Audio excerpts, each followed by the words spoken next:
from Brooklyn, New York. We have a diaspora that can absorb a significant number of these migrants. And when I hear colleagues talk about, the doors of the inn being closed, no room in the inn, I'm saying, I need more people in my district, but just for redistricting purposes. And those members could clearly fit here.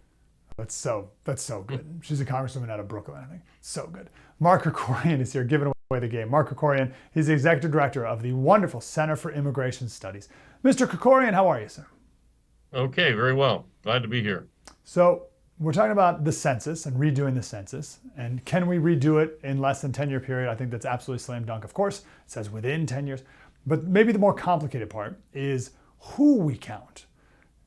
Is it constitutional to not count illegal aliens in a census? The Constitution says the whole number of persons have to be counted. So we do have to count everybody, and I think we should. The question is, do we include people who aren't citizens when we figure how House of Representatives seats are going to be distributed? In other words, there's a difference between, do you count illegal immigrants and other non-citizens on the one hand? And the answer there is yes, we do need to count them. The Constitution says it, and we should anyway, because we want to know who's here.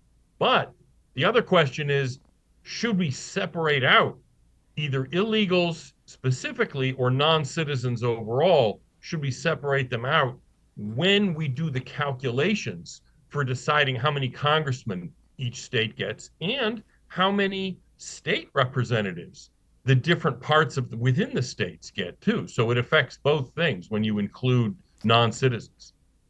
What is your argument as to why we should not count illegal aliens towards representation? Well, I mean, look, why are illegal immigrants, why would they be having representation in Congress? Because that's what we're talking about here.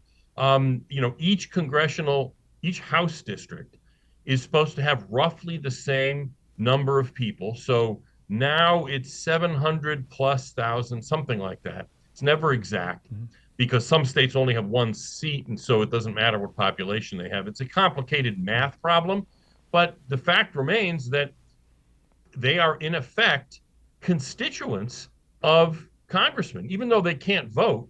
And for the most part, illegal immigrants don't vote, but they nonetheless have effective representation in Congress, which is crazy. Representation in Congress should be based on people who are American citizens.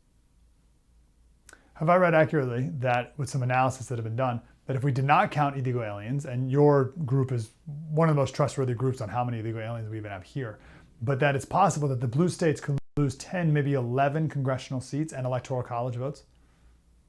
That's when you count all of them. If you only count illegals, the effect isn't as big as some people think, because Texas has a lot of illegal aliens too. You know what I mean? So you end up California and Texas, in a sense, almost kind of balancing each other out. So when we looked at the 2020 census, it's hard to project to the future, but we did it for the last census. It was only a couple of seats changed because of illegals specifically. But when you count all non-citizens, it ended up being more like 17 seats. And again, that's mostly from blue states, from Democratic states, because other than Texas and Florida, that immigrants are going to blue states. Okay. What is the Supreme Court precedent on this question? And is there any path towards this going to the Supreme Court? There's been a number of lawsuits over the years, leading up to various censuses. There was one in 1980, there was one in 1990.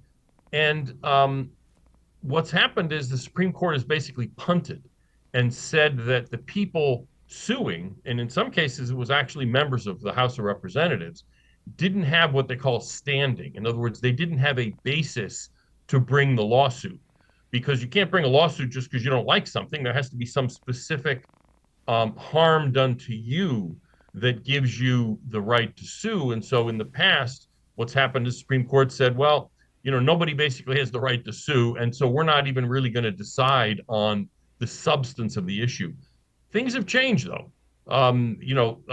This is a different Supreme Court, and I think it's entirely possible, if a lawsuit were brought, by, for instance, members of Congress or by a state that lost representation, in other words, they lost a seat in Congress, they might be able to get standing, and then we would see what the Supreme Court would decide.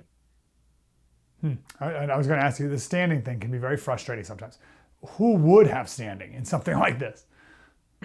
That's a good question. Like I said, maybe a member of Congress, because a member of the House of Representatives specifically, because the makeup of the body that he is elected to would change one way or the other, and so his influence could decline or potentially even increase. I don't know, depending. So, and the other thing is the state. In other words, the attorney general of a state that loses out because they don't have, Yes. I mean, I think Indiana, we calculated, was one of the places that lost a seat or maybe didn't gain a seat. We have on our website, we have a report where we break this all out called Tilting the Balance, again, based on the 2020 census. And so maybe the state, attorney general of the state could say, look, our state lost a member in the House of Representatives because of this, and that gives us standing to sue. Hasn't worked in the past, but, things have changed. Do you think what authority do you think the president has to declare that we're not going to count illegal aliens? And could that happen, you think, before and quickly enough for the 2028 election? No, I don't think it could happen for the 2028 election because it would require retooling the census, because you can't just say, okay, well, these people look like they're probably not citizens, so we're not going to count them. In fact, for the 2020 census, the first Trump administration, they tried to have a citizenship question in the census, which has been there before. We've had many times where we've had a question that says, are you a citizen of the United States, yes or no? Doesn't ask, are you illegal? None of that stuff. Just yes or no, are you a citizen? You would have to have something like that again, because you need to have individualized numbers. You can't just say, well, we think about 5% of the people here are, non-citizens, so we're going to kind of guesstimate it. The census is what they call an enumeration of the total population. So for the 2030 census, we could do this. And as a practical matter, there's no way you can do a census in, a year and a half. I mean, it's enormous. It's like invading D-Day to the 10th power. You have to hire thousands of people. It's a big deal. So the realistic thing is fix the way we're going to do the 2030 census now. Mark Krikorian, Executive Director of the wonderful Center for Immigration Studies, the most reputable, perfect data that you can make, possibly, is at the Center for Immigration Studies. Mark, thanks for leading the charge there. Thank you. Grateful for you. Welcome back to our special redistricting rumble. We'll end with our politics by faith segment here. We'll run this through the Bible here because everything's in the Bible. So Trump was asked the other day about redistricting. And, if Texas redistricts, Texas redistricts, then California's going to redistrict, and New York's going to redistrict, and it's going to open up this huge can of worms. And should we still do it? Here's what the president said. If Texas redrawing their congressional map would get you 5 safe red seats, means that California, New York, Illinois, and Maryland are all going to redraw their maps to add safe. Well, they'll do it anyway. Is it worth it? Yeah, they'll do it anyway. Why? If we stop over there, they would have done it anyway. Yeah, they'll do it anyway. This has been a defining aspect of Trump 2.0, this new Trump administration. And that is just do the right thing and do not care what your enemies will say about you, because they'll say it anyway, no matter what. So you might as well do the right thing. In the first Trump term, there was a lot of trying to figure out what the opposition will say and how they'll respond. There was a lot of, don't give them the ammo. This real loser attitude. Don't do this because then they'll call you this mean word, and we don't want that to happen. You'll lose the hearts and minds of the media and all this stuff. We better not do that. So let's not deport too many people because then they'll call you a Nazi. And it turns out that they'll call them a Nazi no matter what. They'll throw you in prison even if you don't commit any crimes. They'll try to murder you no matter what you do. So Trump 2.0 has come to this realization, to heck with the enemy. We're just going to do the right thing, and we're going to go fast. And we're not going to let the devil get a foothold in any of the good things that we want to do. Now, of course, this isn't a pass for any president to do the wrong thing. But the lesson here is for all of us who might be struggling with, what decision should I make? Oh, this is such a tricky thing. I don't know what to do. Should I lie? Should I fib? Should I just take this? Should I steal this? Should I smudge this number here? Should I do this little tiny thing that I know is wrong? And when we're in this situation, we're so desperately searching for validation or some justification that we can use to excuse our behavior and make us feel good about this thing that we actually feel bad about doing, and we ask for advice, but really we're just looking for one person to be like, yeah, go ahead and do it. Trump's 2.0, his advice is just do the right thing. Oh, but what if that could be bad, and if I do this thing that maybe is a little immoral, like I think it'll be better? Trump says, no, do the right thing. Just do it. Oh, but what if I do this but then this thing happens, or these people think that about me? No, just do the right thing, and do the right thing now. The Bible's very clear about this. James 4:17. So whoever knows the right thing to do and fails to do it, for him it is sin. You know the right thing to do. Just do it, and do it now. Don't wait. All the time that you wait to do the right thing, that is Satan's domain. So you do the right thing, you do it now. Then you keep doing the right thing. Galatians 6:9 says, and let us not grow weary of doing good, for in due season we will reap if we do not give up. So do the right thing now, as it says in James, and then don't stop doing the right thing. And it's not just some things, it's all the things, everything you do. Colossians 3:17, and whatever you do, in word or deed, do everything in the name of the Lord Jesus, giving thanks to God the Father through him. So do it now, do it always, do it in all things. And even if bad people want to do bad things because of you or to you, no matter what it is you do, don't stop. 1 Thessalonians 5:15, see that no one repays anyone evil for evil, but always seek to do good to one another and to everyone. So do the right thing now, keep doing the right thing in everything you do, and don't let bad people stop you from doing the right thing. Just do that and then leave everything else up to God.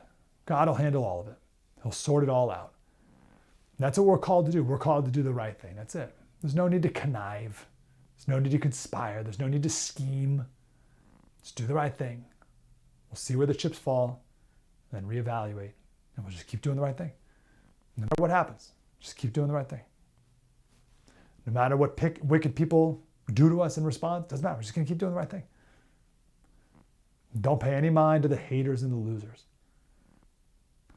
Now, often people are not impressed when you quote scripture. So I'll quote another old thing. This is Shakespeare.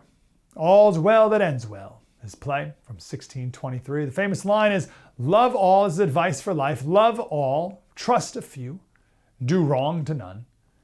Be able for thine enemy rather in power than use, and keep thy friend under thy own life's key. So modern translation of that would be, love everyone, only trust a few people, do wrong to no one. Okay, that's easy. But here's a tricky line. Be able for thine enemy rather in power than use. What does that mean? That means you should be able to match up against your enemy. All right, so be strong enough, be powerful enough, be in a position, be ready to match up and defeat your enemy. But as a deterrence to violence. Right? Rather in power than in use means be strong enough where you are a deterrent to the wicked people doing bad things to you. And then keep your friends as close as possible. Do those things, you'll be fine. Just do the right thing, keep doing it, don't stop doing it, and don't let anyone convince you otherwise. It's my podcast, Politics by Faith. We do this every day. Take the news of the day, find the principle in it, and it's all there. It's all there in the Bible, always. Everything is there. There's nothing new under the sun. And the Bible will show us the way. Anywhere you listen to podcasts, Politics by Faith, we do one pretty much every day. It's a great way to check out the news and feel good at the end of it. Hopefully get some clarity and wisdom. Politics by Faith, wherever you listen to podcasts. Mike Slater, The First TV. Spread the word.